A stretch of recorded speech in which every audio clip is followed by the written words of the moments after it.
শুনছিলাম তারপরে আবার শুনছি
কাকে মানে রাধা রানীকে দেবে রাধা রানীকে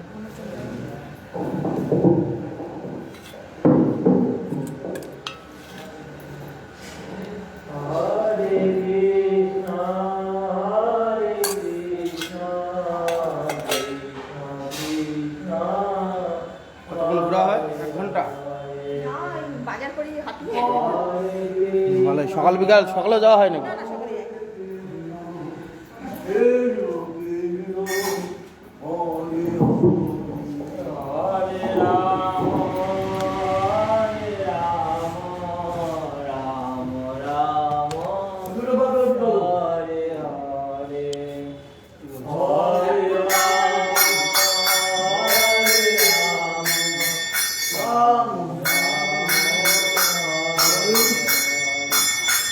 Hare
বুঝে এসছে না বলছি তো এটা ওইদিকে দাও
হ্যাঁ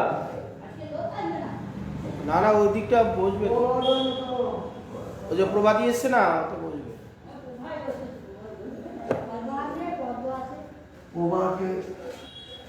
জয় শ্রী শ্রী গুরু গৌরাঙ্গ গন্ধার বিধার শ্রী রাধা গোবিন্দ গোপীনাথ মদন মোহন কি জয়। লোক নেই আছে তো ওই তো বড় এখনো আছে লোক নেই। নিত্য নীলা প্রবিষ্টং বিষ্ণুপাদ ভক্তি গণ আচার্য স্বামী গুরু মহারাজ কি জয়। জয় বিষ্ণুপাদ নিত্য নীলা প্রবিষ্টং বিষ্ণুপাদ ভক্তি কমল বৈষ্ণব গোস্বামী শ্রী পরম গুরু মহারাজ কি জয়। জয় শ্রীলা ভক্তি সিদ্ধান্ত সরস্বতী গোস্বামী ঠাকুর प्रभुपाद की जय।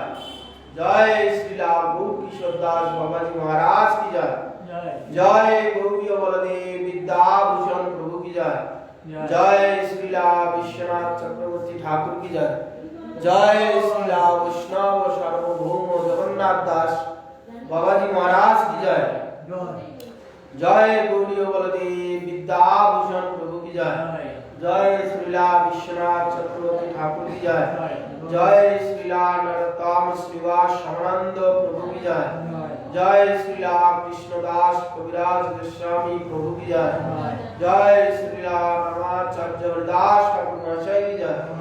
जय तुलसी महारानी की जय। जय भक्ति देवी की जय। जय भक्ति विघ्न भक्त विघ्न सर्व विघ्न विनाशनकारी भगवान नृसिंहदेव की जय। जय जगन्नाथ बलराम सुभद्रा देवी की जय। जय चातुर्मास्य व्रत की जय। जय दामोदर व्रत उज्जव व्रत नियम सेवा की जय। जय ब्रजेश्वरी श्रीमती राधा रानी की जय। जय रामेल वर्षना गाँव की जय। जय नंद गाँव की जय। जय नंद जशोदादि की जय। जय श्रीदाम सुदाम शुभलादि शाखा वृंद की जय। अनंत गुणी वैष्णव वृंद की जय। रूपान गुरु वर्ग की जय। समागत भक्त वृंद की जय। श्री श्री गुरु प्रमानंदे हरि हरि बोल। जय भगवती महाराज की जय। जय ओम अज्ञानतिमिरन्धस्य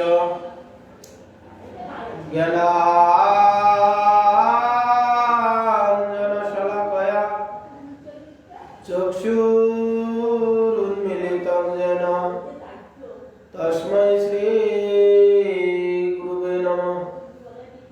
श्री ब्रह्ममार्ग गौर्या सरस्वती नमस्तुते। श्री गुरु गौर गंधर्व गोविंद श्री भक्ति जीवन आचार्य विचार्याय प्रचार्याय तमुनुदे ऋताकाय रसिकय नीतिकय नमस्तुते।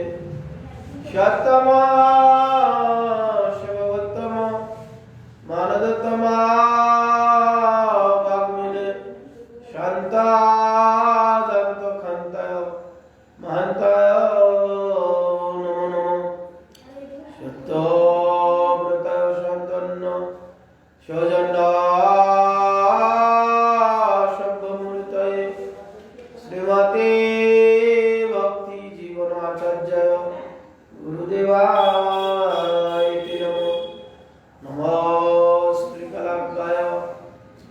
জগন্নাথায়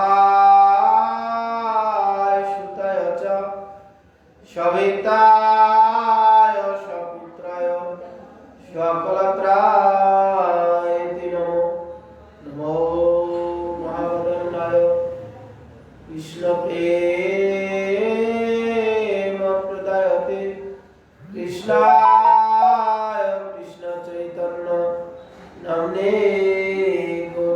নমো বঞ্চাকল্পতরুভ্যশ্চ কৃপাসিন্ধুভ্যৈব চ পতিতানাং পাবনেভ্যো বৈষ্ণবেভ্যো নমো বৃন্দাবৈ তুলসীদেবৈ প্রিয়ায়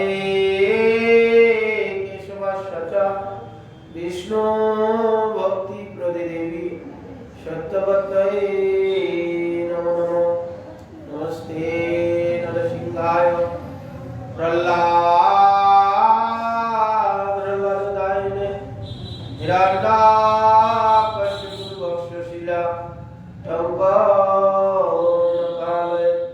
শুক্লাম্বরধরং বিষ্ণু শশীবর্ণং চতুর্ভুজং প্রসন্নাবদनं ধ্যায়াৎ সর্ববিঘ্নোপশান্তये নারায়ণ নমস্কৃত্যং নরং চৈব নরোত্তমং দেবীং সরস্বতীং ব্যাসং ততো জয়মুদীরয়েৎ মুখং করোতি বাচালং পংলোকলভ্যতে গিরিং যাৎকৃপাস্তমহং বন্দে শ্রীগুরু দিনকারণং হরে কৃষ্ণ কৃষ্ণ কৃষ্ণ হরে হরে হরে রাম রাম রাম হরে হরে।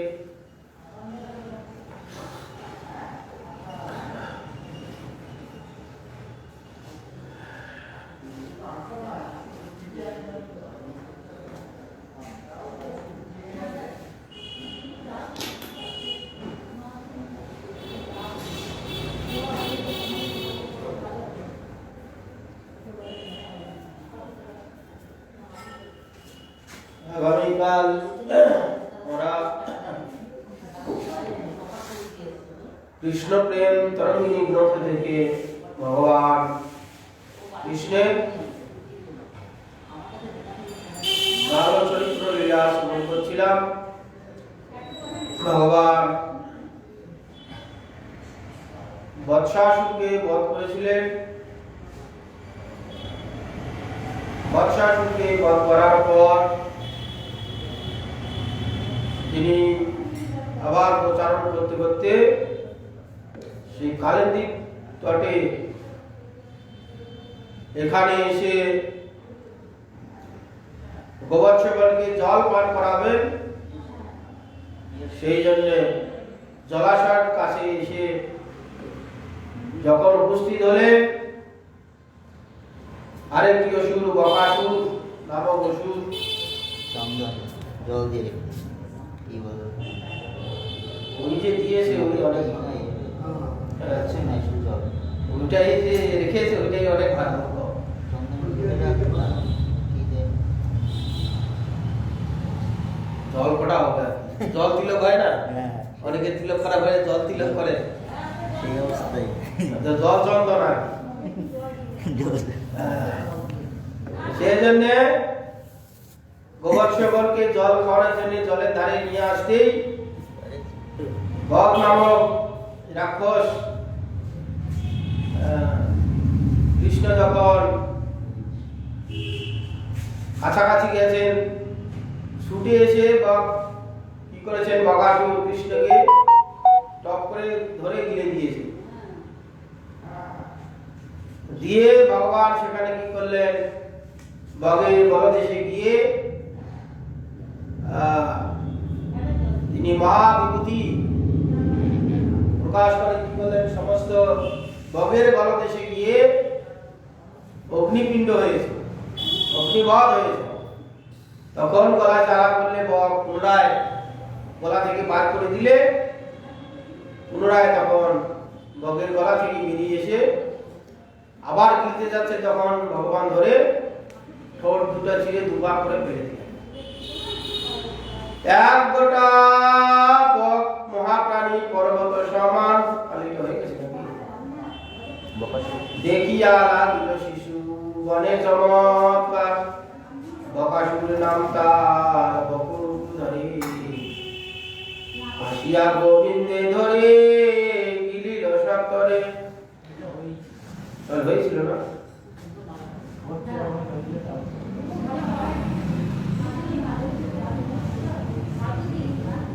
হয়েছিল না? ঢুকে বের করে দিয়েছে মুখ থেকে, তারপর ছিল তখন তাহলে এইভাবে গোটা মহাপ্রাণী পর্বত আকার তার শরীর দেখিয়া লাগলো শিশুগণে চমৎকার যে বৃন্দাবনে এ একটা ঐতিহ্য চমৎকার। কথা হচ্ছে বাবা, শোনা হচ্ছে কি? বকাসুর নাম তার বকরূপ ধরে, কথা বলা অভ্যাস। কি করবে সারাদিন বক বক বক বক করে। মহারাজ বলেন না ওই যে বন্ধনের সময় গোটা বন্ধনটা মগজ করতে তাও শেষ হচ্ছে না। মহারাজ বলেন না যে বর্ধমানে উঠেছে দুইটি মহিলা, বর্ধমানে উঠেছে, বর্ধমানে বসে গল্প শুরু করেছে, আর হাওড়া পৌঁছিয়েছে তখন গল্প শেষ হয়। গুরুমাসের দাঁড়িয়ে বসে বসে দেখছে মেয়েদের গল্প। এরা পিছু সারাদিন গল্প করতে দিলে এরা হচ্ছে বাক্য বেগ। এই যে আমাদের আছে না বাক্য বেগ, মনত ক্রোধ ইহা উদর অবস্থ বেগ, এই হচ্ছে বাক্য বেগ, বাক্যের বেগ। বাক্যের বেগ যত সংযত করা যাবে তত বাক্যের থাকবে, দাম থাকবে। বেশি বক বক করলে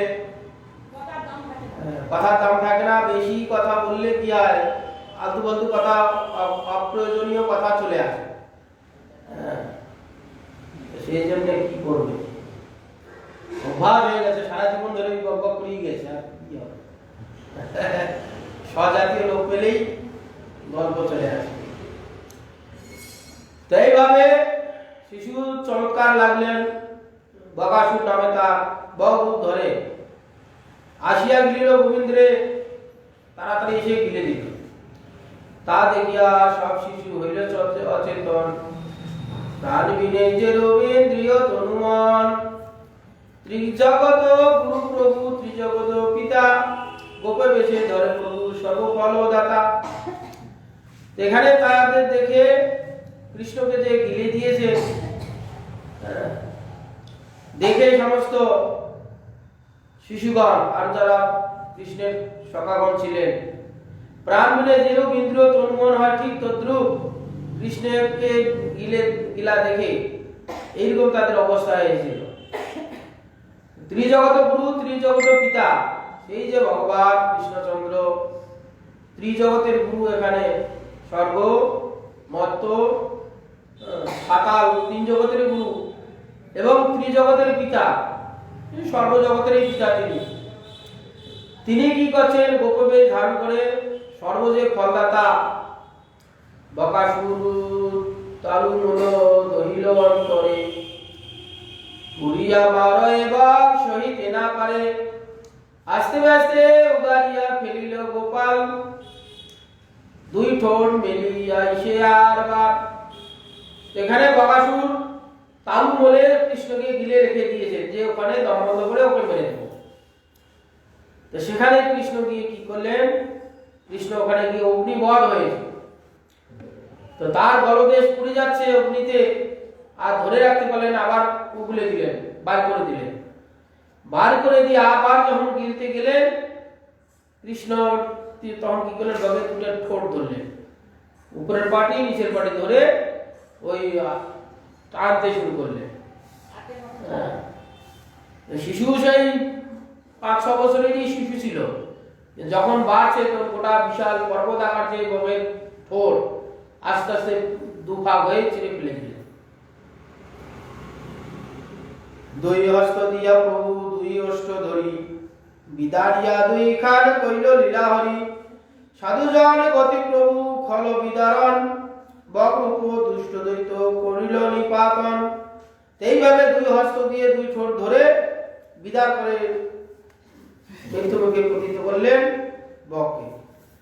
সাধুজনের যে গতি, সেই যে প্রভু বিদারণ, বক রূপ থেকে এইভাবে ভগবান কৃষ্ণ বাল রূপে বধ করলেন। বিমানে থাকিয়া দেখে সুর সিদ্ধ বনে, জয় জয় সগদয় উঠিল ত্রিভুবনে। পারিজাত কুসুম নন্দন বনের মালা, কৃষ্ণের উপরে হইল পুষ্প বৃষ্টি ধারা। তো উপর থেকে, বিমান থেকে, রথ থেকে দেবতাগণ পুষ্প বৃষ্টি আদি করলেন, জয় জয় শব্দ আদি করলেন। কেন? এরা দেবতাগণকে জয় করতে এইরকম তারা শক্তিশালী ছিলেন। কৃষ্ণের উপরে তারা পুষ্প বর্ষণ করলেন, দানব ধুমধুমি ইত্যাদি ইত্যাদি যা তাদের বাদ্যযন্ত্র করে ভগবানকে স্তবন দিয়ে করলেন। আরব ধুমধুমি বাজালেন, বিবিধ স্তবন করল সুরমণিগণে। বকাসুর মুখে হইতে লভিল শ্রীহরি, বর্তিয়া উঠিল শিশু ভয় করি হরি।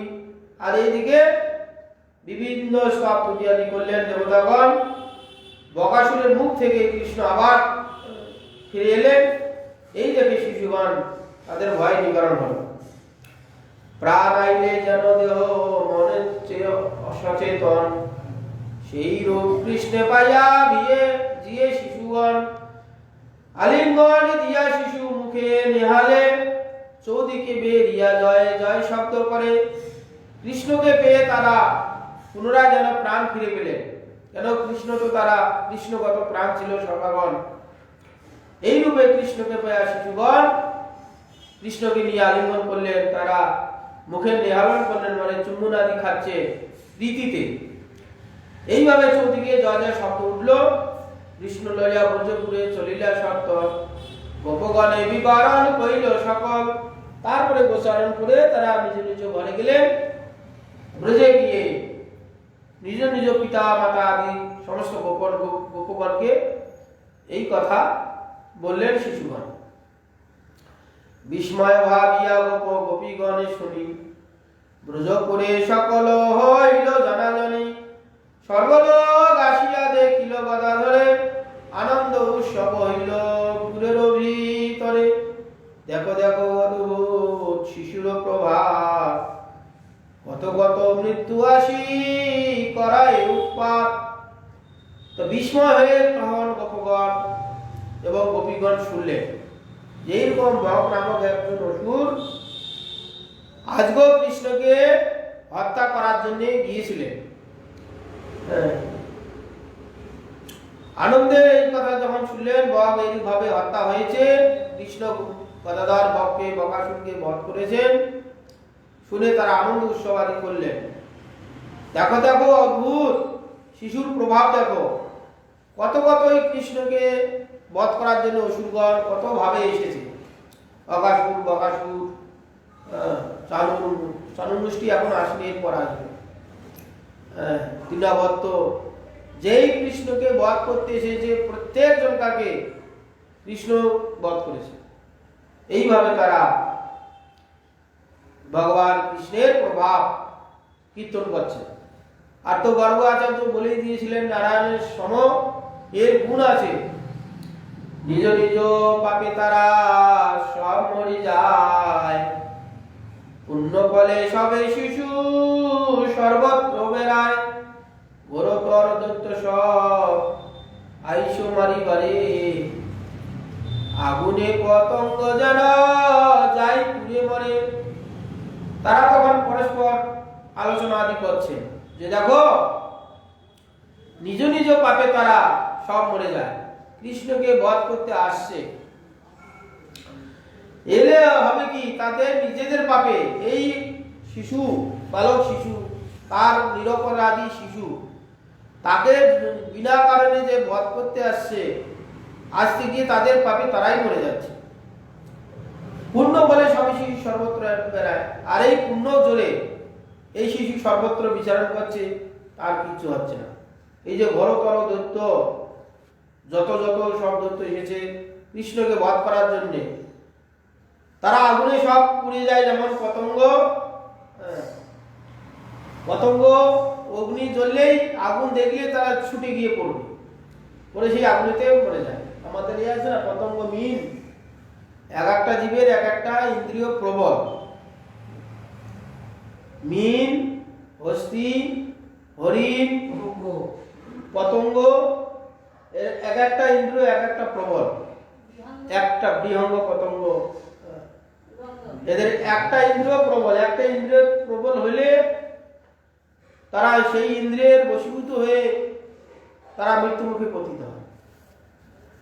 আগুন জ্বালান, দুনিয়ার পোকা দেখতে পাবে না। যখন আগুন জ্বালাবেন দুনিয়ার পোকা এসে আগুনে ঝাঁপ দেবে, কেন? তারা রূপের আকৃষ্ট, রূপ দেখলে তারা আর কিছু চায় না, রূপেতে আকৃষ্ট হয়ে ওই অগ্নির মধ্যে পতিত হয়ে তারা প্রাণ চলে। হরিণাদিতে শব্দভেদী ওদের প্রবল, বর্ণ হচ্ছে প্রবল হরিণ।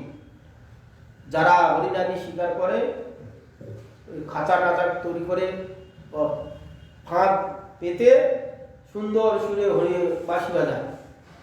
আর এত ওদের শ্রবণ শক্তি আকৃষ্ট, শ্রবণেন্দ্রিয় কর্ণ, এত সুর ভালোবাসে, সুন্দর ভাবে যখন বাঁশি বাজায় হরি আকৃষ্ট হয়ে যায়। শব্দ শুনে শুনে সেখানে যায় যেখানে সেই শিকারি আছে, সেভাবে ফাঁক পাতা আছে, নাহলে খাঁচা আছে, সেখানে ঢুকে যায়, বন্দি করে দেয়। একটা ইন্দ্রিয়ের দ্বারা প্রবল হয়ে তারা মৃত্যুমুখে পতিত হয়। হস্তি হচ্ছে স্পর্শসুখ, ওদের প্রবল। হস্তির স্পর্শসুখ, বড় বড় হাতি যখন বাগানে আদি ফরেস্টে আদি ধরে, তারা কি করে, বহু দূর থেকে ঘিরে রাখে, আর একটা মেয়ে ছেলে হাতিকে পোষ মানানো থাকে, ওই হাতিকে ছেড়ে দেবে, আর পুরুষ হাতি তার সঙ্গ করার জন্যে ছুটবে মেয়ে হাতির পিছু পিছু। আর ও তো শিকারি করা আছে, ও ধীরে ধীরে আনতে আনতে আনতে খাঁচার মধ্যে এসে ঢুকবে, সমস্ত হাতিদের নিয়ে। ওই পোষা হাতিটা স্পর্শ সুখের জন্য প্রবল, স্পর্শ সুখের জন্য আসে। যেই খাঁচার মধ্যে ঢুকে গেল, গেট বন্ধ করে দিল দিয়ে, এখন সে পোষা হাতিকে তো বার করে নিয়েছে, আর যেগুলো বন হাতি সেগুলো এখন দিনের পর দিন খেতে দেবে না, শরীর দুর্বল করে দেবে। দিয়ে নিস্তেজ যখন হয়ে যাবে, তখন আবার একটু একটু করে খেতে দেবে, আর তার বশীভূত করবে। এই বশীভূত করতে করতে তার ওজন করে নিলে তখন মানুষ যা বলবে তাই শিখে যাবে। আর যারা জন্ম থেকে, যারা পোষা হাতি ঘরে যে বাচ্চাগুলো জন্ম হয়েছে, জন্ম থেকে অভ্যাস হয়ে যায়। তাই হচ্ছে হাতি হচ্ছে স্পর্শ সুখে আকৃষ্ট হয়ে তারাও অনন্তকালের জন্য বন্দী হয়ে যায়।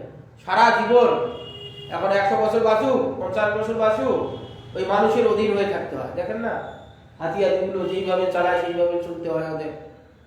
এত বড় প্রাণী, মানুষকে যদি একটা সুর দিয়ে ধরে আছাড় মেরে দেয়, ওই সঙ্গে সঙ্গে পটল টাকা উঠে যাবে, মরে যাবে। কিন্তু ওই হাতিগো মানুষ তার মাথার উপর বসে অঙ্কুশ মেরে তাকে যা করাইতে বলে সেই করে, উপায় নেই। আর হচ্ছে পতঙ্গ হলো মিন, মাছ। মাছ হচ্ছে গন্ধ শক্তি প্রবল, রূপ রস শব্দ, গন্ধ হচ্ছে মাছ আকৃষ্ট বেশি হয়। দেখেন না, যারা মাছ ধরে ছিপ ফেলে জলের মধ্যে, সেই কিছু খাবার ফেলে দিল গন্ধযুক্ত, আর ওখানে ছিপ ফেলে দুনিয়ার মাছ এসে মানে কিলবিল কিলবিল করবে, আর টোপ দিয়ে কলের টোপ লাগিয়ে দিয়ে ফেলবে, আর গিলবে আর টানবে, সব কল মুখে পুড়ে উঠে উঠে প্রাণ যাবে। জানে ওটা খেলেই আমাদের প্রাণ যাবে, তথাপি ছাড়তে পারে না। এরা এক একটা ইন্দ্রিয়ের দ্বারা বশীভূত হয়ে ওদের এই দুরবস্থা। আর আমাদের মনুষ্য 5টাই প্রবল আছে। আমাদের যে মনুষ্য জীব, আমাদের 5টাই প্রবল আছে। রূপ আছে প্রবল ভাবে, আমরা রূপের দ্বারা ভোগ করতে পারি। রস, শব্দ, শব্দ আমরা সুন্দর সুন্দর গান বাজনা শুনতে খুব ভালোবাসি। স্পর্শ সুখ আছে, গন্ধ সুখ আছে। তাহলে এই মনুষ্যরূপী জীবটার কি অবস্থা হয়, এইসব খান বলতে গিয়ে যে অবধূতের 24 গুরু হয়েছে। মানুষের জীবের কি অবস্থা হয়, এই রূপ নগরে যাচ্ছে, রস নগরে যাচ্ছি, আমরা সবসময় সেই সব জায়গায় বিচরণ করছি। ভোগ করছে এগুলো, ভালো ভালো দেখবো, ভালো ভালো খাবো, ভালো ভালো শুনবো, এটা ভোগ আছে, সূক্ষ্ম ভোগ। বিষয় ভোগ তো আসলে এইটা বিষয় ভোগ। এখানে স্থূল যে বিষয়, সেখানে ভালো মন্দ খাওয়া, হ্যাঁ, এই একটা বিষয়। এই স্থূল আমার ইন্দ্রিয়গুলো অকেজ হলে সেই ইন্দ্রিয়ের দ্বারা সেই সব ভোগ হয় না। তো মানসিক যে ভোগ, আসল বিষয় হচ্ছে এই রূপ, রস, শব্দ, গন্ধ, স্পর্শ। রূপের দ্বারা ভালো ভালো দেখবো, খাবো, ভালো ভালো শুনবো, শুনে কিছু সুখ হয়। আসল বিষয় হচ্ছে এই পাঁচটা: রূপ, রস, শব্দ, গন্ধ, স্পর্শ। সূক্ষ্ম ভোগ এগুলো। হ্যাঁ, স্থূল ভোগে কতটা আমাদের সুখ হয়, সূক্ষ্ম ভোগে দীর্ঘস্থায়ী ভোগ হয়। তো সেই জন্য এখানে কতগুলো, যেমন আগুনে তারা নিজের আগুনের কাছে গিয়ে নিজে পুড়ে মরে যায়, ঠিক তদ্রূপেরা এই যে অসুরগণ কৃষ্ণকে মারতে এসে, কৃষ্ণ অগ্নি সদৃশ্য তাকে হত্যা করতে এসে তাদের পাবে তারাই মরে যাচ্ছে। এইভাবে তারা বলছে, অসত্য নহিল কিছু গর্গের বচন, গর্গ যে কহিল সেই দেখিয়ে লক্ষণ, জন্মিল কেবল মহাপুরুষ সাক্ষাৎ, মহাপুরুষের কবু নহে উৎপাত। এই সমস্ত গোপগণ বলছে, অসত্য নহিল কিছু গর্গের বচন। গর্গ আচার্য যখন কৃষ্ণ জন্ম হলেন, নামকরণ করেছিলেন, এই শিশুর লক্ষণ কি তিনি যখন গণনাদি করলেন, তখন গণনাতে উঠে এলো যে মহাপুরুষের লক্ষণ এই শিশুর মধ্যে আছে, এবং নারায়ণের যে গুণগুলো আছে এই শিশুর মধ্যে সমস্ত নারায়ণের গুণগুলো আছে। এইটা গর্গাচার্য লক্ষণ দেখে বলে দিয়েছিলেন। মহাপুরুষ সাক্ষাৎ, মহাপুরুষের কবু নয় উৎপাদ। আর মহাপুরুষের কখনো উৎপাদ হয় না, কেন? তারা তেজস্বীবান ব্যক্তি, তার কাছে যে উৎপাদ করতে আসবে তার পাপেতে নিজেরাই তারা ধ্বংস হয়ে যাবে। নন্দ আদি গোপগণে এই কথা কয়ে, নিরবধি পরম আনন্দে চিত্তে রহে, কয়ে রঘু পণ্ডিত গোবিন্দ গুণগান, কৃষ্ণ কথা শুনো ভাই হইয়া সাবধান, রঘুনাথ পণ্ডিতের মধুরস ভাষা, কৃষ্ণ গুণ শুনো ভাই কৃষ্ণের ধর আশা। এইভাবে নন্দ আদি গোপগণ নিরবধি সেই কৃষ্ণতে মনকে ধরে, চিত্তকে ধরে নিরন্তর তারা আনন্দে বাস করেন। এইভাবে রঘুনাথ আচার্য, যিনি এই বাংলা করেছেন, ভাগবত থেকে বাংলা পয়ারে করেছেন এই রঘুনাথ আচার্য, তিনি এইভাবে সুন্দরভাবে সংস্কৃত শ্লোকটাকে বাংলা পয়ারে এইভাবে সুন্দরভাবে বর্ণনা করেছেন।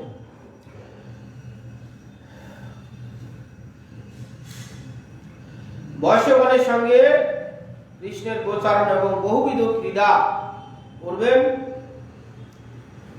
বয়স সন্ধির সঙ্গে সঙ্গেই তাদের খেলাধুলাগুলো চেঞ্জ হয়ে যায়, পরিবর্তন হয়ে যায়। একে দিনে কইল মনে ভজন করিব বনে, গাও তুলি প্রত্যাশ বিহানে,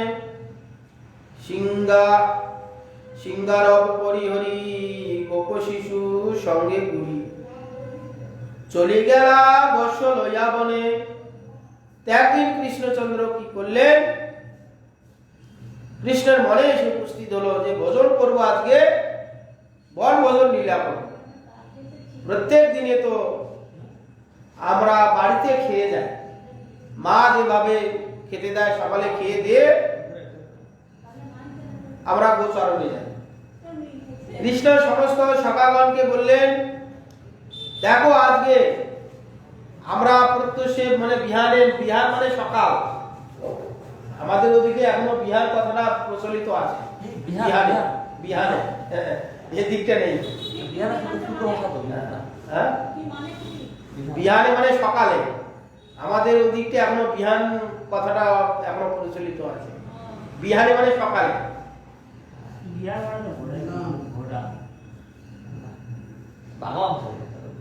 বিহানে মানে সকালবেলা, আমাদের ওদিকে এখনো প্রচলিত আছে। বিহানে উঠেছেন, আজ খুব বিহানে উঠেছে মানে সকালে উঠেছে। আমাদের ওদিকটা এখনো চালু আছে। এইদিকে প্রত্যুষে বিহানে, প্রত্যুষে মানে সকালে, বিহানে দুইটাই প্রয়োগ করেছে। তো সেই জন্য এখানে সকালে উঠে কৃষ্ণ সমস্ত সখাগণকে বলেছে, দেখো সিংহারোপ করি।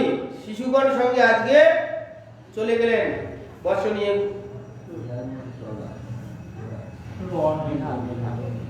বিহান, বিহান আমাদের ওদিকে এই ভাষাটা এখনো প্রচলিত। বিহার আলাদা। লক্ষ লক্ষ শিশুগণ সমবেশী বিভূষণ সিংহাবেত্র বিষাণ কাছিয়া সহস্রক নাহি টুটি লক্ষ লক্ষ কোটি কোটি চলে শিশু বৎস গণ লইয়া। আর কি করবে? লক্ষ লক্ষ শিশুগণ সমবেশ বিভূষণ, সমবেশ আর বিভূষণ বিভিন্ন রকম তারা যে বর্ণ বেশ। ওই যে সাদাটা আছে, সাদা আর শুধু করে দেন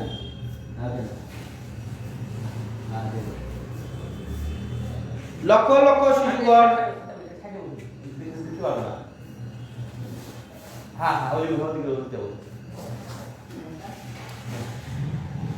সিংহাবেত্র, এই যে তারা সিংহা বড় বড় গরু বা মোষের শিং ভেঙে গেলে ভিতরটা পুরো ফাঁপা, সেইটাকে ডগা দিকে ফুটো করে ছোট একটু ফুটো থাকে আর গোড়ার দিকটা তো মোটা বড় ফাঁপা, ফু দিলে একটা অন্য ধরনের আওয়াজ হয়।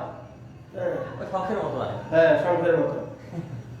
সিংহা বেত্র, বেত্র সেই গরু তাড়ানো যে পাচন। সমবেশ বিভূষণ, বিষাণ বেণু ইত্যাদি সহস্র নয় কোটি লক্ষ লক্ষ কোটি কোটি চলে শিশুগণ বর্ষগণকে লইয়া, গাভী নয় বাছুরগণকে নিয়ে, সমস্ত শিশুগণ বাছুরগণকে নিয়ে, লক্ষ লক্ষ শিশু এবং লক্ষ লক্ষ বাছুরকে নিয়ে সব তারা বৎসচারণে যাচ্ছে।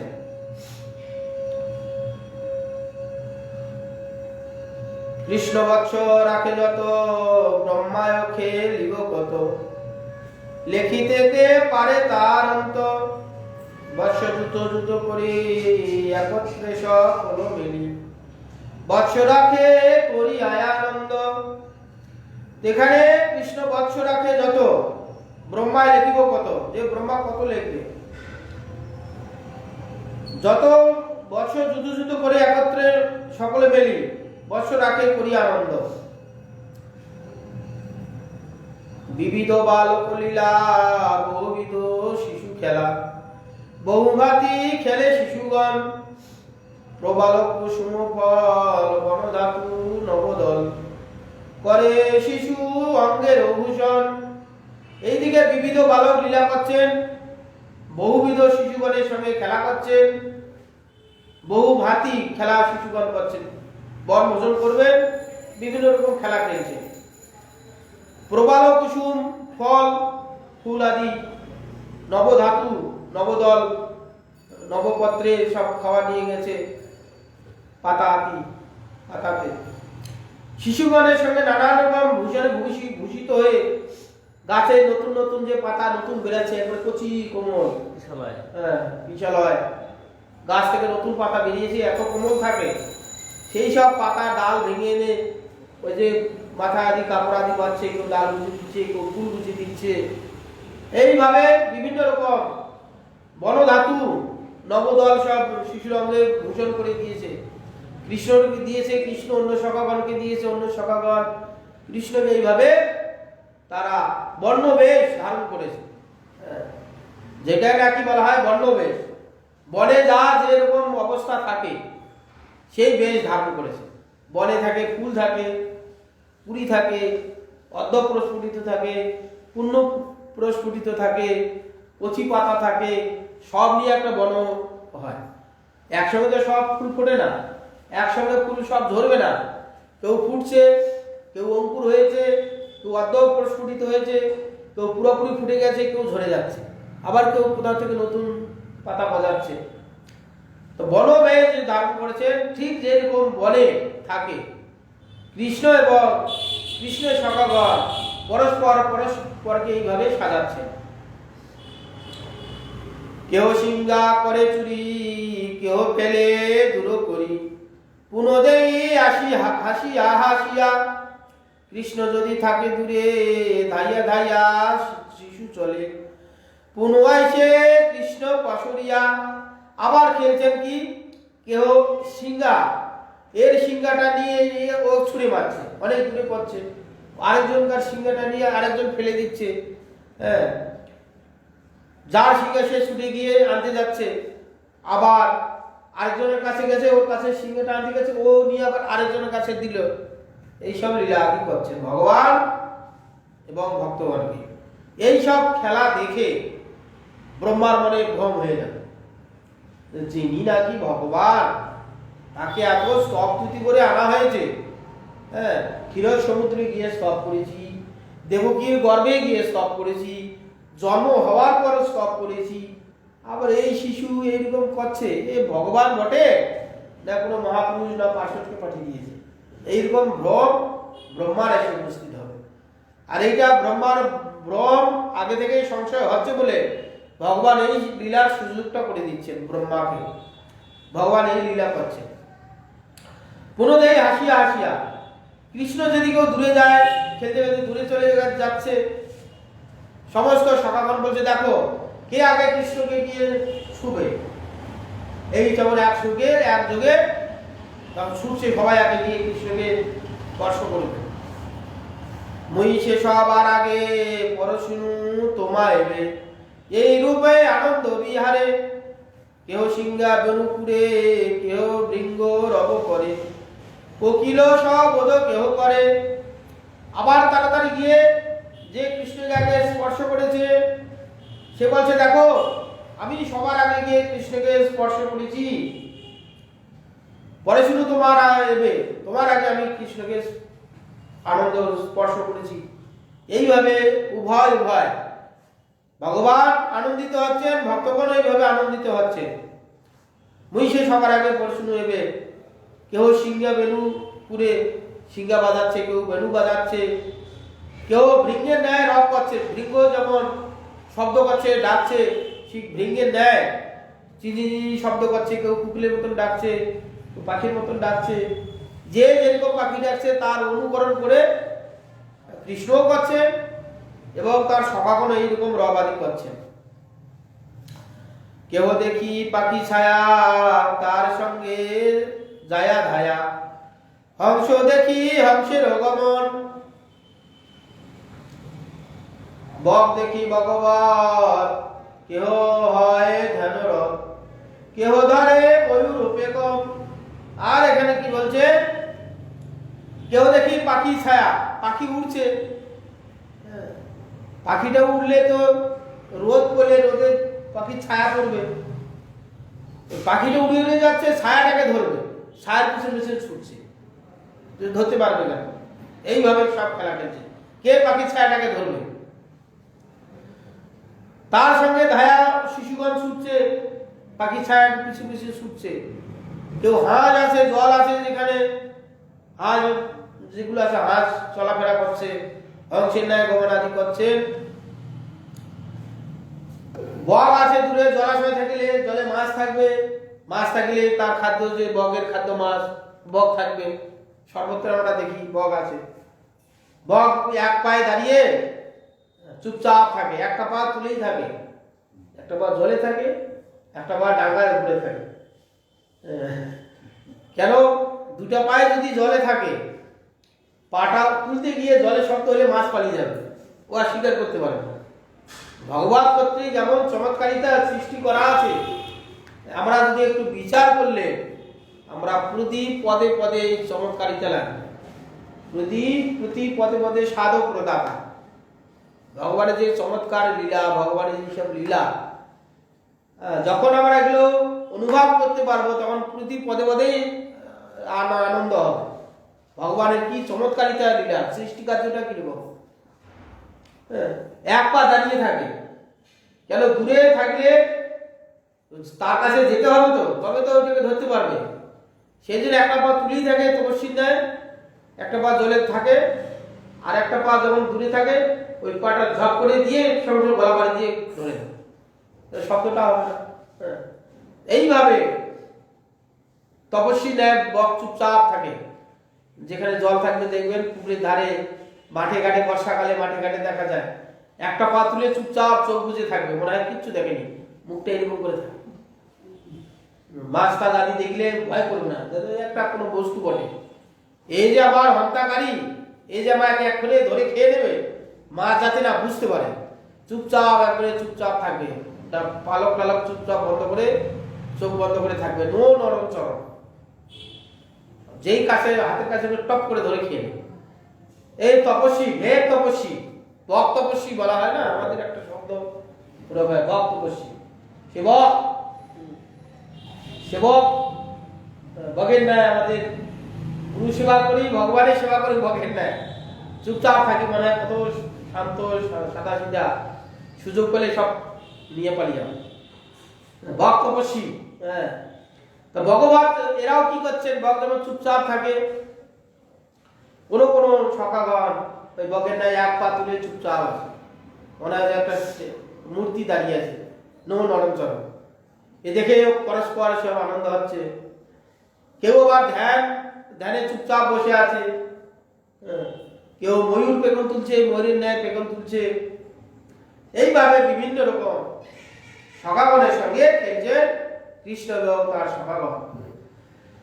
বানরের পুচ্ছ ধরি কেহ টানা টানি করি, বানরেটা নিয়ে তুলে গেছে, বানর আকৃতি ধরে সেরূপ প্রভু কুটি করে, লম্ফে লম্ফে যায় তার কাছে। আর এইসব দেখে ব্রহ্মার মতন ব্যক্তি কেন ভ্রম হবে না? তিনি নাকি স্বয়ং ভগবান, সে বাদরের ন্যায় খেলা করছেন, গরুর পিছনে ছুটছেন, পাখির ছায়ের পিছনে ছুটছেন। হ্যাঁ, কেন ভ্রম হবে না? তিনি ভগবান হয়ে তার কত গাম্ভীর্য, তার কত মর্যাদা। যে ভগবানকে দর্শন করার জন্য গর্ভদোষায় মহাবিষ্ণুকে যেতে হলো, দর্শন দেওয়ার জন্য কৃষ্ণকে যেতে হলো। গর্ভদোষায় মহাবিষ্ণু এই পৃথিবীতে অবতীর্ণ হয়ে দর্শন করার জন্য, কৃষ্ণ অর্জুনকে দেখার জন্য পৃথিবীর মধ্যে এসেছিল। কৃষ্ণকে দেখতেই পেলেন না। তিনি একই ভগবান, কৃষ্ণ এবং গর্ভদোষায় মহাবিষ্ণু একই ভগবান, কিন্তু তার কার্য আলাদা হওয়ার জন্য গর্ভদোষায় মহাবিষ্ণু কৃষ্ণকে দর্শন দিলেন না। ভগবান এমন গাম্ভীর্য, তিনি যদি ইচ্ছা করেন তবে কেউ তাকে দেখতে পাবে। তার অবতার হইল, তিনি অবতার, তারই অবতার হচ্ছে কারণ গর্ভদোষায় ক্ষীরোদকৃষায়, কৃষ্ণই তার অবতার রূপে বিশ্ব সৃষ্টি করার জন্য অবতার রূপে এসেছে। একই অবতারী হয়ে এক অবতার এক অবতারীকে দর্শন করতে পারছে না। তার গাম্ভীর্যটা কৃষ্ণের এরকম। তার জন্য কৃষ্ণকে দর্শন করার জন্য দ্বারকার ব্রাহ্মণ, নিষ্পাপ ব্রাহ্মণের পুত্রগণকে হরণ করতে হল, উপায় নেই। তারপরে ব্রাহ্মণের পুত্রকে রক্ষা করার জন্য অর্জুন প্রতিজ্ঞাবদ্ধ হলেন। প্রতিজ্ঞাবদ্ধ হয়ে অর্জুন ফেল করলেন, অগ্নিতে প্রবেশ করবেন। তখন কৃষ্ণ গিয়ে বলেন, তোমার অগ্নিতে প্রবেশ করার দরকার নেই, আমি আছি তো, চলো। এই কৃষ্ণ অর্জুন সেই মহাকালপুরীতে গেলেন, গিয়ে ওখানে গর্ভদোষায় মহাবিষ্ণুকে দর্শন দিলেন, দিয়ে বলছে, প্রভু আপনাকে দর্শন করার জন্য আমি অনেকবার চেষ্টা করেছি, আপনি দর্শন দেননি বলে আমি দর্শন করতে পারি। ওই জন্য ব্রাহ্মণের, নিষ্পাপ ব্রাহ্মণের পুত্রগণকে হরণ করেছি। এবার এসেছেন, আপনাকে দর্শন হয়েছে, আপনি এবার ব্রাহ্মণের পুত্রগণকে নিয়ে যান। যে কৃষ্ণের এইরকম গাম্ভীর্যতা, আর ওই কৃষ্ণ কি করছেন সেখানে, গোপবালকগণের সঙ্গে এটো খাচ্ছেন, এটো খাওয়াচ্ছেন, পাখির ছায়ার পিছনে ছুটছেন, হরিণের পিছনে ছুটছেন, বাঘের পিছনে ছুটছেন, বাদরের পিছনে ছুটছেন। এইরকম যে ব্যক্তিটার এইরকম এখানে একবারে খেলো ভাব যেমন হচ্ছে, যারা বুদ্ধিমান লোক তারা কি বলবে, সত্যিকারই এই যাকে আমরা স্তুতি করেছিলাম সেই বটে তো, না কোনো ভগবানের অবতার বা কি বলে পার্শ্বদকে পাঠিয়ে দিয়েছে? এইটা দেখে ব্রহ্মার মাথা ঘুরে গেছে। ব্রহ্মার মতো ব্যক্তি, আমাদের চতুর্গুণ বুদ্ধি আছে, আমরা এখানে যত বুদ্ধিমান ব্যক্তি এখানে জগতে আছে, তার চতুর্গুণ বুদ্ধি হচ্ছে ব্রহ্মার। ওই রকম বুদ্ধি দিয়ে তাও ব্রহ্মা বুঝতে পারলেন না কৃষ্ণের মহিমা কি। সেখানে মহিমা এই যে এখানে মাধুর্য রসের যে পরাকাষ্ঠা, মাধুর্য রসের যে আস্বাদন, এইটা পাওয়ার জন্যে ব্রজেতে ভগবান এইভাবে বহু বালকগণের সঙ্গে বহু বালক হয়েছে। এই আনন্দটা কৃষ্ণ ভক্তগণকে দেবেন, ভক্তগণও কৃষ্ণকে দেবেন। এইটা হচ্ছে মাধুর্য রস। এইটা ব্রহ্মার মতন ব্যক্তি প্রথমে বুঝতে পারেন, না হয়ে ব্রহ্মার ভ্রম হবে। বানরে পুছে ধরে টানাটানি করে, কি করছেন? কখনো বাদর বসে আছে চুপচাপ, ছুটে গিয়ে বাদরের লেজ ধরে গাছে টেনে তুলছে, বাদর চেঁচাচ্ছে, সেরকম ঘুরুঘুটি করে। বানর যেমন তার খ্যাক খ্যাক খ্যাক করে, বাদর খ্যাক খ্যাক করছে, এরাও বালকগুলো সে বাদরকে খ্যাক খ্যাক খ্যাক খ্যাক করছে, এই সব আদি করছে। এগুলা সব ভগবানের সেবার উপকরণ সবই হলো। এরা তো সব মুনি ঋষি এখানে যে ব্রজের যে বৃন্দাবনে বাদর পাখি ময়ূর, এরা তো সাধারণ বাদর নয়, এরা সব সিদ্ধ মহাত্মা। এই যে বহু কাল ধরে তপস্যা করে করে করে, যেমন আমরা এখন তপস্যা করছি, যার যেরকম শক্তি, তারা এরকম তপস্যা করে করে করে করে বছরের পর বছর, হাজার হাজার জন্ম, কোটি কোটি জন্ম ধরে তপস্যা করে সিদ্ধ হয়েছে। সিদ্ধ হয়ে তারা ভগবানের কাছে বলছেন, প্রভু আপনার লীলা সহায়ক হব, আমাদের সেইভাবে আপনি জন্ম দিন। ভগবান অনুমোদন করেছেন, তবে বৃন্দাবনে গিয়ে জন্ম হতে পেরেছে। এখন পর্যন্ত কোন জীব যদি মনে করে আমরা বৃন্দাবনে জন্ম হব, ক্ষমতা নেই। তারা প্রত্যেকটা বৃন্দাবনের প্রাণী, একবারে পায়খানার কীট পর্যন্ত, বৃন্দাবনের যেগুলো বৃন্দাবনের লোক বাস করে, সেখানে খায়, সেখানে হাগে, পায়খানা সেখানে পায়খানা করলে পোকা হয়, সেই পোকাগুলো পর্যন্ত সে মুক্ত পুরুষ। বৃন্দাবনে জন্ম হবে সাধারণ জীব, আমাদের শুনতে খারাপ লাগে, মুনি ঋষিগণ কি পায়খানার কীট হবে? তারা গুলমলতা হয়ে জন্ম হতে পারে। ব্রহ্মার মতন ব্যক্তি, উদ্ধবের মতন ব্যক্তি বলছে বৃন্দাবনে গুলমলতা হয়ে জন্ম হয়। প্রত্যেকটা প্রাণী সেখানে, সেখানে আমাদের সাধারণ প্রাণী নয়, তারা বহু জন্ম তপস্যা করে করে, এই যেমন সাধকগণ, প্রভু আপনার নিত্য লীলা আমরা সেবা চাই, নিত্য সেবা চাই, কেউ দাস্য, কেউ সভ্য, কেউ বাৎসল্য, কেউ অনুরূপ, কেউ সন্তরাসের আছে, তারা এরকম বহু কোটি কোটি জন্ম থেকে তপস্যা করে ভগবানকে প্রসন্ন করে, তারা ভগবানের লীলা সহায়ক হওয়ার জন্যে তারা বৃন্দাবনে জন্ম নিয়েছে। আমাদের মতন এখানকার পশু পক্ষীর মতন ভাবতে হবে না।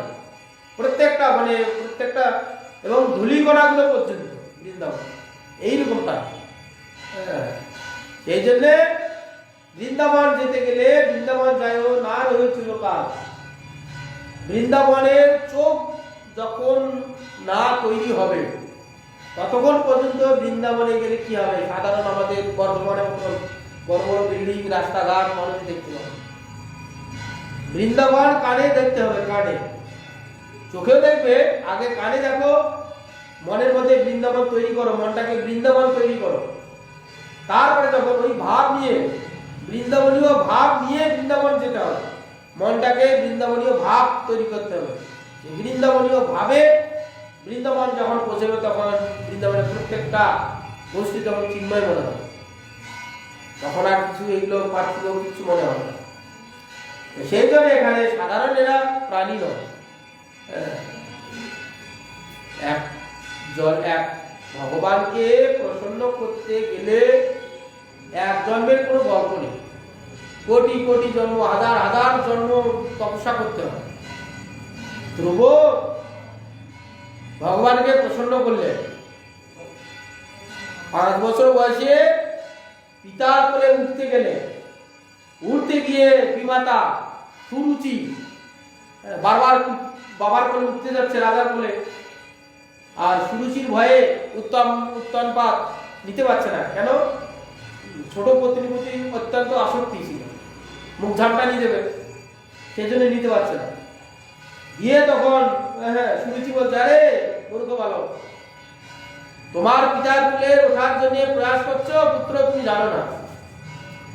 তুমি যদি পিতার কুলে উঠতে চাও, হে পুত্র, সেই যে পদ্মলোচন হরি আরাধনা করো, পদ্মলোচন হরির আরাধনা করে হরিকে প্রসন্ন করে তুমি আবার পুনরায় আমার গর্ভে জন্ম হও, পুনরায় আমার কুলে আমার গর্ভে জন্ম হয়ে তারপরে তুমি পিতার কুলে ওঠার অধিকার পাও। এইরকম যখন কটুবাক্য বললে, ক্ষত্রিয় নন্দন, ক্ষত্রিয় ছেলে 5 বছর বয়সে কিরকম তার আঘাত লেগেছে। বলে আমি সেই পদ্মলোচন হরিরই আরাধনা করব। নিয়ে যখন যাও 6 মাসে ভগবানকে লাভ করবে, 6 মাসেই তো, তখন তার এক সময় অভিমান হয়েছিল, দেখো আমি 5 বছর বয়সে ভগবানকে লাভ করেছিলাম, 6 মাসের মধ্যে ভগবানকে লাভ করেছি। 5 বছর বয়স, 6 মাসের মধ্যে ভগবানকে লাভ করেছি। নারদ গোস্বামী বলছে, নারদ তো সব জানে, বলছে ধ্রুব চলো তো আমার সঙ্গে এক জায়গায় যেতে হবে। ঠিক আছে চলো। দূরে দেখছে সেই 7টা পাহাড়, কিসের পাহাড়? সব অস্থির পাহাড়, সব হাড়গুলো। নারদ গোস্বামী তার যোগ বলে সব দেখাচ্ছে। আকাশবর্ষী পাহাড়, কিসের পাহাড়? শুধু হাড়, অস্থি, মানুষের অস্থি, হাড়। ধ্রুব বলছে, গুরুদেব, গুরুদেব এই পাহাড়ের তুল্য দেখছি, বড় বড় 7খানা পাহাড়, সব অস্থি পাহাড়, হাড়ের পাহাড়। এত পাহাড়, এত হাড় কোথা থেকে এলো? নারদ বলছে, বৎস, এই যে তুমি বলছিলে না এই 6 মাস বলছে, এই 6 মাসেই ভগবানকে লাভ করেছি। 6 মাসে তুমি লাভ করেছো, এই যতগুলো হাড় দেখছো, এই 7টা পাহাড়ে, কত জন্ম তুমি এখানে হরির আরাধনা করেছো বসে বসে, তবে তুমি হরিকে সন্তুষ্ট করতে পেরেছো। এই জন্মে তোমার সাধনে সিদ্ধি হওয়ার সময় হয়ে এসেছে, হরি প্রসন্ন হওয়ার সময় হয়ে এসেছে। তবে এই জন্মে তুমি এই 6 মাসে তুমি হরিকে লাভ করলে। তুমি মনে করছো আমি 6 মাসেই ভগবানকে লাভ করেছি? এতগুলো যতগুলো পাহাড়, 7টা পাহাড়ে যতগুলো অস্থি দেখছো, সব তোমার অস্থি। এত জন্ম তুমি তপস্যা করেছো ভগবানকে লাভ করার জন্য, এত জন্ম তপস্যা করেছো, তোমার শরীর গঠন হয়েছে, সব তোমার অস্থিগুলো আছে। আমি যোগ বলের দ্বারা তোমাকে এগুলো সব দেখালাম, এতগুলো জন্ম তোমার তপস্যা করেছো। এইরকম তারা মুনি ঋষিগণ বহুকাল, এই যে আমরা যেমন ভগবানকে লাভ করবো, ভগবত প্রাপ্তি হবে, তার জন্য আমরা কি করেছি? ছোট ছোট বয়সে আমরা পিতামাতা সেবা পরিত্যাগ করে আমরা চলে এসেছি। এটা আমাদের একটা তপস্যা। আমরা এখানে মঠের মধ্যে আছি, শহরে বাস করছি, ঘরের মধ্যে আছি, এটাও আমাদের তপস্যা। আমরা অনেকে জঙ্গলে যায়, বিবিক্ত আর এক গোষ্ঠী নন্দী, আমরা হচ্ছি গোষ্ঠী নন্দী। আমরা এখানে এই সমাজের সমস্ত কাজগুলো থেকে বিরত আছি। আমরা টাইমে টাইমে ভগবানের পূজা করছি, সাধন করছি, যার যে বিধান আছে, এটা আমাদের তপস্যা আছে। তার জন্য এখানে যে সমাজ ব্যবস্থা আছে, পিতামাতার সেবা করতে হবে, সমাজের সেবা করতে হবে, সে আমরা বাদ দিয়ে হরির আরাধনার জন্য আমরা সব ত্যাগ করে চলে এসেছি। যারা সব মন্দিরের সন্নিধান আছে, এই তপস্বী, এরা তপস্যা করছে। আবার যারা জ্ঞানী যোগীরা আছে, তারা বনে জঙ্গলে গিয়ে তপস্যা করে, ওটাও তপস্যা। এইরকম কত জন্ম আমাদের হয়েছে। কেউ যদি মনে করে যে এই জন্মে আমি এই ঘর সংসার ছেড়েছি, হয়নি। আমরা কত জন্ম এরকম ভক্ত ছিলাম, গৃহস্থ ছিলাম, হইতে হইতে সংসারের নানান রকম টানা পড়ে নিয়ে বিরক্ত হয়ে ভগবানের কাছে নিরান্তর বলছে, এই প্রভু সংসার চাই না, সংসার চাই না, সংসার চাই না, নিরান্তর প্রত্যেক দিকে সাধন হয়ে গেছে, সূক্ষ্ম শরীর হয়ে গেছে, চিত্তে দাগ কেটেছে। পরবর্তীকালে যখন আমরা আবার শরীর ধারণ করলাম, ছোটবেলা থেকে সংসার বাসনা থাকে। এইরকম কত জন্ম আমাদের হয়েছে। এইরকম এরা বহু জন্ম থেকে তপস্যা করে করে ভগবানের সন্তুষ্ট করে তারা কি করছে, কেউ বৃন্দাবনে ভগবানের লীলার সহায়ক হওয়ার জন্য কেউ বৃক্ষ হয়েছে, কেউ পশু পক্ষী হয়েছে, কেউ ময়ূর হয়েছে, কেউ বানর হয়েছে, কেউ গাভী হয়েছে, যার যেটা রস ভালো লেগেছে সেই সেই হয়ে তারা সেখানে বিহার করছে। এইটা ভাবতে হবে না যে সাধারণ একটা পশু, বানর, গরু, ছাগল বৃন্দাবনের সাধারণ একটা পশু, এটা যদি কেউ ভাবে তা অপরাধ হয়। বৃন্দাবনে সব সিদ্ধ মহাত্মা, মুক্ত পুরুষ, তারা ওখানকার বৃক্ষগুলো সব মুক্ত পুরুষ, তারা স্বেচ্ছায় কৃষ্ণের সেবা করছেন, শান্ত রসের সেবক। তারা কৃষ্ণ লীলা দর্শন করার জন্য তারা বৃক্ষ হয়ে জন্ম হয়ে আছে, পশুপক্ষী হয়ে জন্ম হয় এইভাবে। তা বানর আকৃতি ধরে সেরকম ভ্রুকুটি করে, লাফে লম্ফে লম্ফে তারা পাশে পাশে যায়। বেগের আকারে ধরি যায় নদী জল করি, শব্দ করে উচ্চ করি, তার প্রতি ধ্বনি শুনি বলে শিশু নানা বাণী, দরবার বলি দেহি গালি। আর কি করছেন এখানে? ব্যাং যেমন ঘো ঘা শব্দ করে, ঠিক ব্যাঙে দেয় ভালো করে ঘো ঘা শব্দ করছে, ব্যাং যেমন লাফায়, চারি পায়ে, তারাও দুটা হাত দুটো পা দিয়ে ব্যাঙের মতো লাফ দিয়ে যাচ্ছে, আর ঠিক ব্যাঙের ন্যায় তারা ডাকছে, জলের উপর ঝাঁপ লাফ দিয়ে পড়ছে। প্রতিধ্বনি শুনি বলে শিশু বাণী, ধরো ধরো মার বলে দেয় গালি। বহু কোটি কোটি ধরি নানা পুণ্য পুঞ্জ করি, কৃষ্ণ লইয়া খেলে শিশুগণে, দেখে ব্রহ্মজ্ঞানী সব ব্রহ্মসুখ অনুভব, সাক্ষাৎতা হার দর্শনে। এই যে এখানে বলছে জন্ম কোটি কোটি ধরি, কোটি কোটি জন্ম, এক জন্ম দু জন্ম নয়, কোটি কোটি জন্ম ধরে একজন সাধু হেড মুন্ডু উদ্ধবদে তপস্যা আদি করছে। ওই সময় নারদ গোস্বামী ওদিক দিয়ে যাচ্ছে,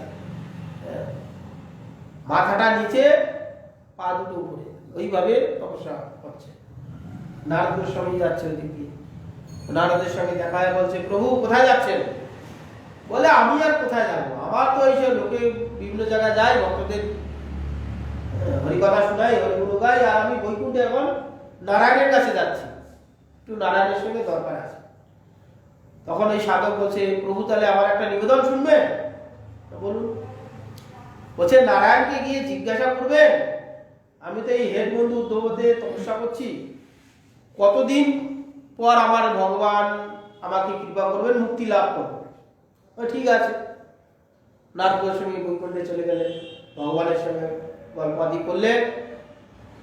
আসার সময় বলছে প্রভু একটি তপস্বী হেড মাথা উদ্ধব পদে গাছের নিচে বসে তপস্যা করছে, উনি আমাকে জিজ্ঞাসা করলেন, প্রভুকে জিজ্ঞাসা করবে আমি কত জন্ম আর এইভাবে তপস্যা করবো, কতদিন পর ভগবান আমাকে মুক্তি দান করবেন, তার চরণ দান করবেন, এই কথা আপনাকে জিজ্ঞাসা করতে বলেছি, ওই জন্য আপনাকে আমি জিজ্ঞাসা করছি।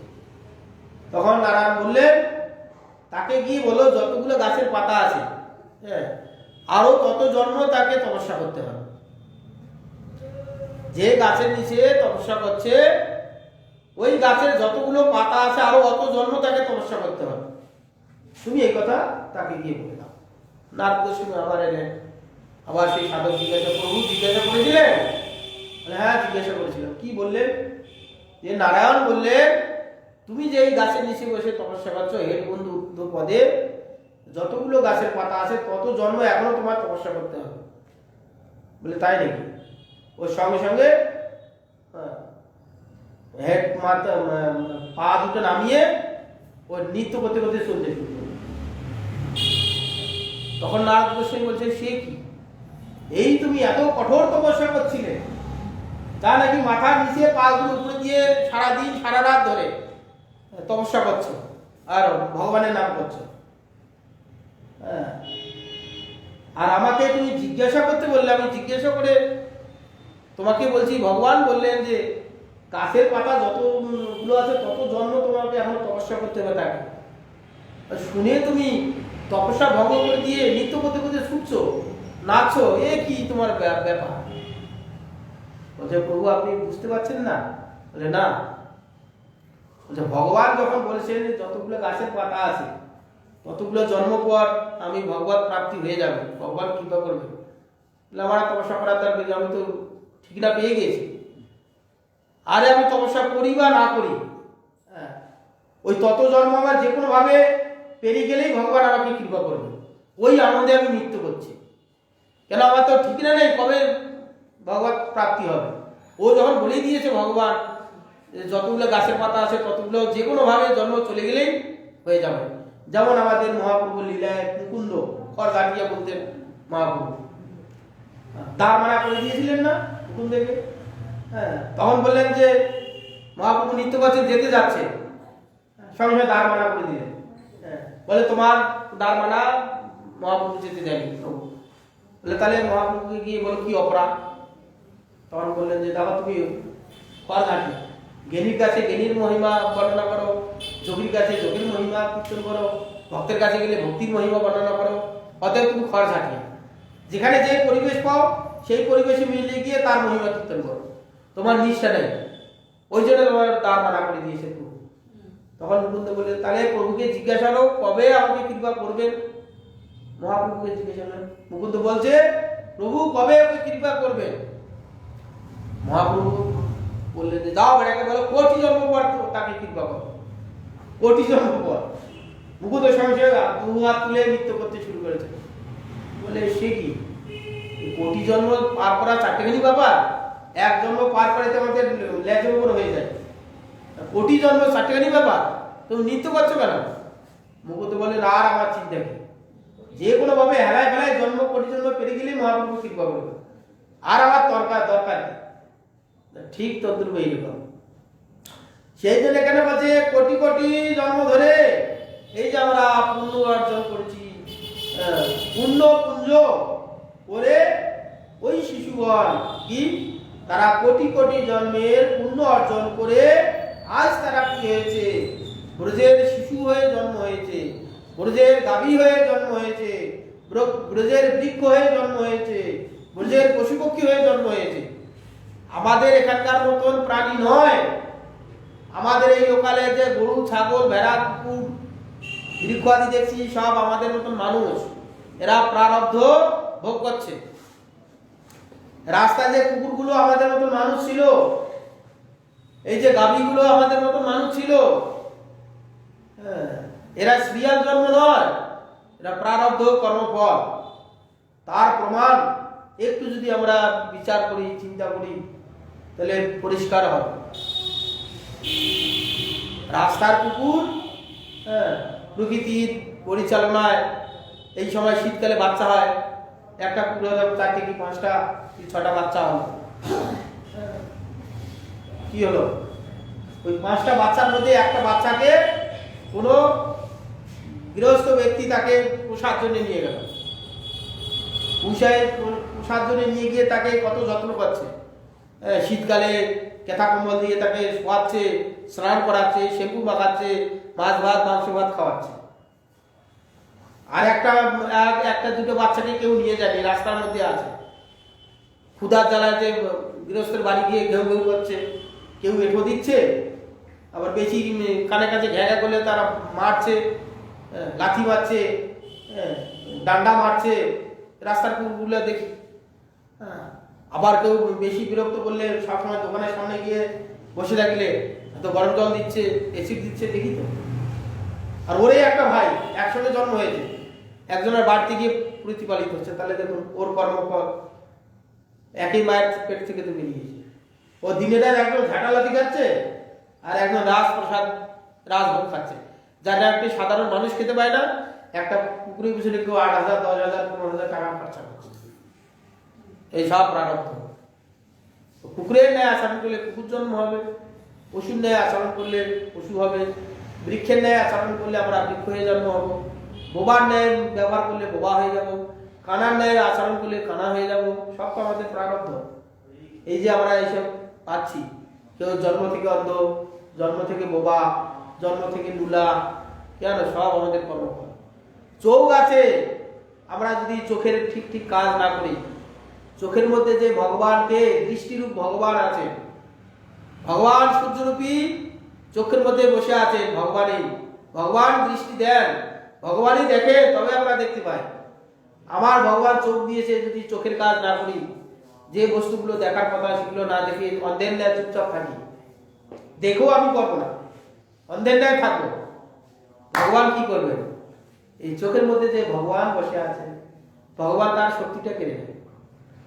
জন্মান্ত ভগবান বলবেন, ভগবানের দোষ নেই, বলে বাবা তোমাকে সুন্দর চক্ষু ইন্দ্রিয় দিয়েছি, তুমি তো চোখের কাজ করনি, ভালো দেখোনি, তোমার অবচেতন মনে তুমি ওটা চেয়েছো, ভালোবেসেছো, আমি দেখবো না, ওটা তুমি ভালোবেসেছো, আমরা যাকে ভালোবাসবো সেটাই আমার প্রাপ্তি হবে, আমার ভালো মন্দ দেখবো না, আমি চুপচাপ থাকবো, আমি চেয়ে নিচ্ছি। তখন বলছো তুমি তো বাবা চেয়ে নিয়েছো, আবার যেখানে জন্ম বন্ধ হয়ে যাবে। তারপরে আমরা বলবো যে ভগবান এক চোখা আমাকে ভালো চোখ দিয়েছে, আমাকে কেন দেয়নি? ভগবানের এখানে কোনো দোষ নেই, তুমি তো চেয়ে নিয়েছো, সেটাকে ভালোবেসেছো, তবে তো সেই আচরণ করেছো।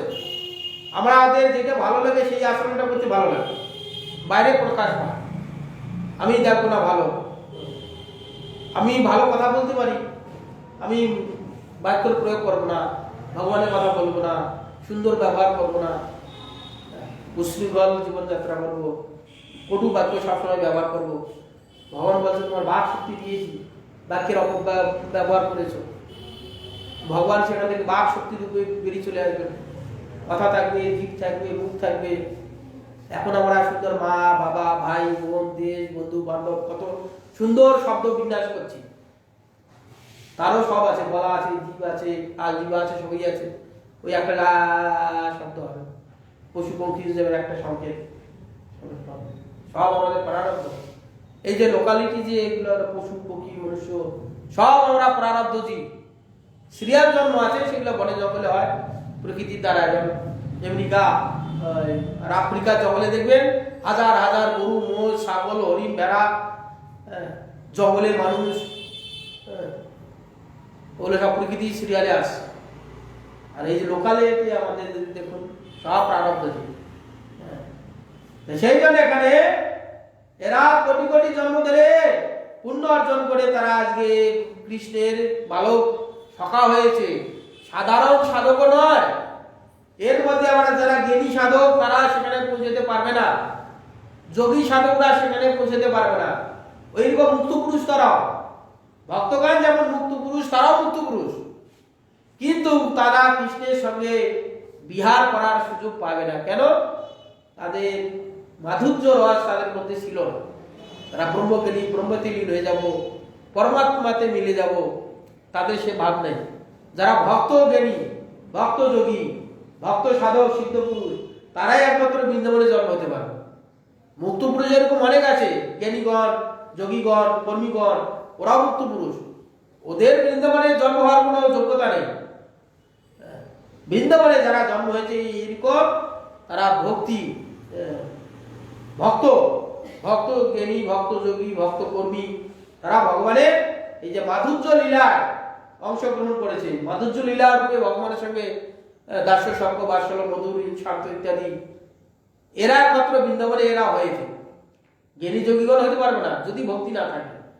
ভক্ত যোগী, ভক্ত জ্ঞানী, ভক্ত কর্মী, ভক্ত ভক্ত, এরা মুক্ত পুরুষ হয়ে এরা বৃন্দাবনে এই সব লীলা করে আছে। সাধারণ এই জ্ঞানী যোগী এরা পারবে না।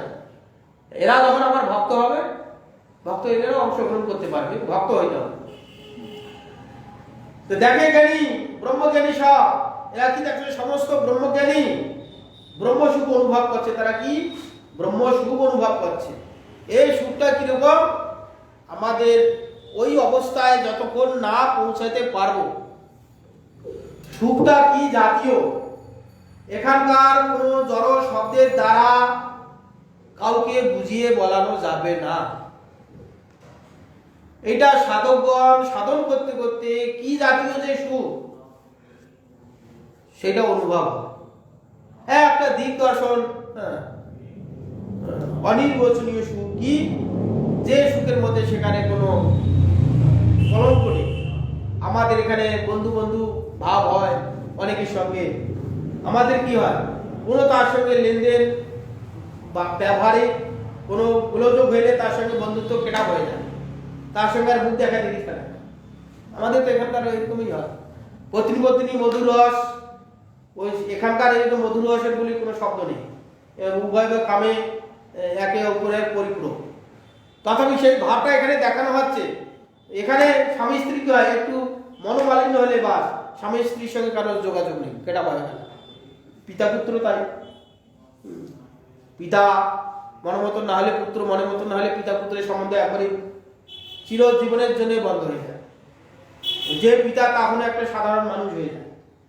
সেই জন্য এখানকার মতো নয়, তারা মুক্ত পুরুষ, তারা এইভাবে ব্রহ্মসুখ অনুভব করছেন কি ভগবানের সঙ্গে এরকম সক্ষ রস আস্বাদন করে ব্রহ্মসুখ, যা নাকি আমাদের এই ইন্দ্রিয়ের দ্বারা আমরা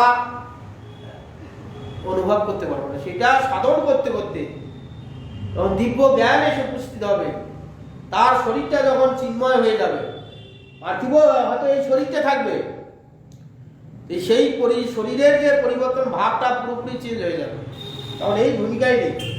ওই জাতীয় ভূমিকা সাধন করতে করতে সাধকের ভাবে চিত্তে ভাব এসে উপস্থিত হবে কি বৃন্দাবনীয় ভাবে সবসময় কৃষ্ণের সঙ্গে বিহার করছে। যেটা নাকি আমাদের এই চাতুর্মাসের ব্রতেই, বিশেষ করে এই দামোদর ব্রতেতে অষ্টযাম কীর্তন আছে, অনেকে করেন অনেকে করেন না। প্রত্যেক মুহূর্তে মুহূর্তে কৃষ্ণ কি লীলা করেছেন সেগুলো সব কীর্তনাদি হয়, জাম, অষ্টকালীন জাম। কৃষ্ণ ৮টার সময় কি করেছেন, কি খেলাধুলো করেছেন, সেই সব চিন্তা আছে সাধকদের, এগুলো চিন্তা করে। তবে আমাদের মতন মানে প্রথম স্টেজে সাধকদের এগুলো চিন্তা করতে গেলে হিতে বিপরীত হয়ে যেতে পারে। যারা সেই পর্যায়ে গেছে তারা অষ্টকালীন জামের ব্যবস্থা আছে। ৯টার সময় কৃষ্ণ কি করেছেন, 10টার সময় কি করেছেন, 11টার সময় কি করেছেন, 12টার সময় কি করেছেন, 1টার সময় কি করেছেন, প্রত্যেক ঘন্টায় ঘন্টায় কৃষ্ণ কি লীলা করেছেন সেই লীলার চিন্তা আছে। সেই ভাবনা অনুযায়ী সেই লীলার সঙ্গে সেই সাধক একাকার হয়ে যায়। ৯টার সময় কৃষ্ণ খেয়ে দিয়ে গোসারণে যাচ্ছেন, সাধক তখন যে মুক্ত পুরুষ, ও তখন কি মানুষে স্নান আদি করলেন, শরীরটা এই আছে যে মানুষে সে বৃন্দাবনীয় ভাবে আছে, কৃষ্ণের সখা হয়েছে মানুষে। তখন সে কৃষ্ণ চান করছে দেখতে গেলেন, দেখছে কৃষ্ণ চান করতে গেছে, ও কৃষ্ণের সঙ্গে চান করতে গেল, চান করলো। কৃষ্ণ কাপড় চোপড় করছে, সেও কাপড় চোপড় করছে। কৃষ্ণ কি কাপড় করছে, কিভাবে পরালে কৃষ্ণের ভালো লাগবে, ও তখন মানুষে কৃষ্ণকে পরিয়ে দিচ্ছে, সখা তুমি এই কাপড়টা পরো, এই কোমর বন্ধনটা পরো, এই গাছের ফুলটা তোমাকে কোমরে গুঁজে দেবো, এই পাতাটা তোমার মাথায় গুঁজে দেবো। মানুষে তখন কৃষ্ণকে সাজাচ্ছে। এইভাবে তখন নিরন্তর সেই 24 ঘন্টা লীলাটা তার হৃদয়ে স্ফুরণ হচ্ছে। জোর করে হবে সাধন করতে করতে তখন আপনার থেকে হবে। কেউ যদি জোর করে করতে যায় কিছুদিন করবে, তারপরে বিপরীত হয়ে যাবে, ধরে রাখতে পারবে না, কারণ সে আধার নেই, যোগ্যতা অর্জন হয়নি। যোগ্যতা অর্জন করতে গেলে কঠোরভাবে সাধন করতে করতে তখন আমাদের অনর্থ নিবৃত্তি হয়ে যাবে। অনর্থ নিবৃত্তি এখানে সংসারের মোহ আসক্তি বিরক্তি যে টান করেনগুলো চলে যাবে। তখন আস্তে আস্তে সেই হৃদয় থেকে ভজন করতে করতে তখন সেগুলো ভগবানের তার হৃদয়ে প্রকাশ করা। তখন ওইভাবে থাকবে, শরীর থাকবে, বাহ্যিক আমাদের সমাজ যেমন আমাদের সঙ্গে ব্যবহার করতে হয় ব্যবহারও করবে, কিন্তু ইন্টারনাল তার ভগবানের সঙ্গে যোগাযোগ প্রত্যেক ঘন্টায় ঘন্টায় মিনিটে মিনিটে কৃষ্ণ যা করছেন তার সঙ্গে এরকম করবে। সেটা বাৎসল্য রসের মতন হবে, সক্ষ রসের মতন হবে, শান্ত রসের মতন হবে, মধুর রসের মতন হবে। ধারাটা একই, যে যে রসের কার্যগুলো সেই কার্যগুলো হয়। মধুর রসে যেমন প্রতিপত্তি যে কার্যগুলো সারাদিনে হয় সেসবই করবে, কিন্তু সেই সিস্টেমটা একই, ভাব অনুযায়ী কার্যগুলো আলাদা। মধুর রসের একরকম, শান্ত রসের একরকম, দাস্য রসের একরকম, বাৎসল্য রসের একরকম, সক্ষ রসের একরকম। আমাদের সঙ্গে যে সাধক থাকবে আমাদের মতন কথাবার্তা সবই করবে, কিন্তু সে তার আমাদের মধ্যে নেই। তার যে ইন্টারনাল যে যোগাযোগ ভগবানের সঙ্গে প্রত্যেক মুহূর্তে মুহূর্তে এইসব চিন্তা আসবে, সেটাকে বলা হচ্ছে অষ্টকালীন জাপ। তো সেইটা কার হবে? আমাদের মতন অভিমানী ব্যক্তির এখনো অধিকারী আমরা হইনি। যে সাধন করতে করতে যদি অনর্থ নিবৃত্তি হয়, ভগবানের কৃপা হলে ভগবান সেটা ভজনের করতে করতে ভগবান সেটা হৃদয়ে উদ্ভাসিত করা, সেইটা হচ্ছে অচিন্ত। আমরা প্রাকৃত ইন্দ্রিয় দ্বারা চিন্তা করি, ভগবান সাধন ভজনের দ্বারা কাজ হবে। ওইটাই হচ্ছে সাধকের আসল শরীর। ওই শরীর যখন সাধক প্রাপ্ত হলো, বা এই খোলস ছেড়ে দিয়ে ওই শরীরে নিত্যযুক্ত হয়ে গেল, বা ভগবান প্রাপ্তি সেইখানে হয়ে গেল। ওইটাই আমাদের ভগবান প্রাপ্তি। ওই শরীরটাকে আমাদের তৈরি করতে হবে। ওই শরীরটা যতদিন আমরা তৈরি করতে না পারছি, ততদিন আমাদের মুক্তি নেই। আবার আসতে হবে, আবার জন্ম হতে হবে, আবার বলতে হবে, আবার আসতে হবে। ওই শরীরটা যত কাল আমরা না পাচ্ছি, যত জন্ম না পারবো, তত জন্ম আমাদের এই ঘুরপাক খেতে হবে। যার পতিতানাং পাবনেভ্যো বৈষ্ণবেভ্যো নমো নমঃ। কোনটা? আপনাকে দেখাতে হবে, হ্যাঁ? আপনাকে দেখাতে হবে, আপনাকে আর কত কি লিখতে হবে? সেটাই, সেই ভাবটা দেখাইতে হবে তো, তার জন্য তো এত কাণ্ড কারখানা। কত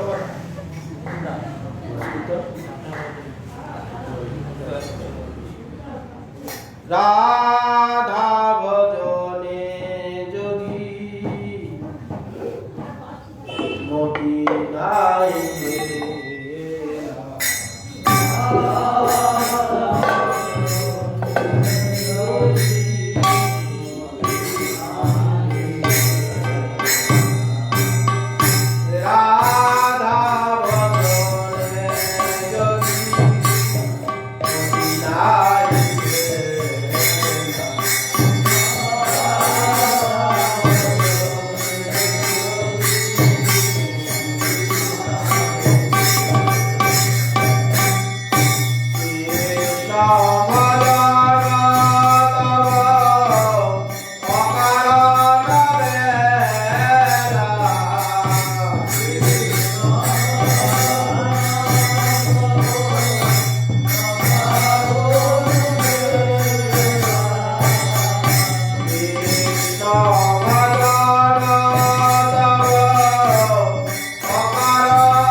আপনি তো জয় দিতে পারেন। জয় শ্রী শ্রী গুরু গৌরাঙ্গ বন্ধার বিহার শ্রী রাধা গোবিন্দ গোপীনাথ মদন মোহন কি জয়। জয় জয় বিষ্ণুপাদ অষ্টোত্তর শত শ্রী শ্রীমৎ ভক্তি জীবনাচার্য গোস্বামী শ্রী গুরু মহারাজ কি জয়। জয় জয় বিষ্ণুপাদ নিত্য লীলা প্রবিষ্ট বিষ্ণুপাদ भक्ति कमल मधुसूदन गोस्वामी श्री परम गुरु महाराज की जय। जय जय श्रीला भक्ति सिद्धांत सरस्वती गोस्वामी ठाकुर प्रभुपाद की जय। जय जय श्रीला गुरु किशोर दास बाबाजी महाराज की जय। जय वैष्णव सार्वभौम श्री जगन्नाथ दास बाबाजी महाराज की जय। जय गौरी बलदेव विद्याभूषण प्रभु की जय। जय श्रीला विश्वनाथ चक्रवर्ती ठाकुर की जय। जय श्रीला नरोत्तम श्रीवास श्यामानंद प्रभु की जय। जय श्रीला कृष्णदास कविराज गोस्वामी प्रभु की जय। जय श्रीला नामाचार्य हरिदास ठाकुर महाराज की जय। तुलसी महारानी की जय। भक्ति देवी की जय। भक्ति विघ्न भक्त विघ्न सर्व विघ्न विनाशनकारी भगवान शिव देव की जय। जय जगन्नाथ बलराम सुभद्रा देवी की जय। जय चातुर्मास्य व्रत की जय। जय दामोदर व्रत उज्जव व्रत नियम सेवा की जय। जय श्रीमती राधा रानी की जय। जय रावेल वर्षना गांव की जय। जय विश्वभानु कीर्तिदास सुंदरी की जय। जय श्री धाम वृंदावन धाम की जय। जय नंद यशोदादि की जय। जय श्री राम सुभद्रा सुमलापि सखावृंद की जय जय भगवान दामोदर कृष्ण की जय अनंत कोटि वैष्णव वृंद की जय जय श्री कृष्ण प्रेम तरंगिनी ग्रंथराज की जय जय श्रीपाद भक्ति चरण सागर महाराज की जय समागत भक्तों की जय श्री गुरु गौर प्रमानंद हरि बोल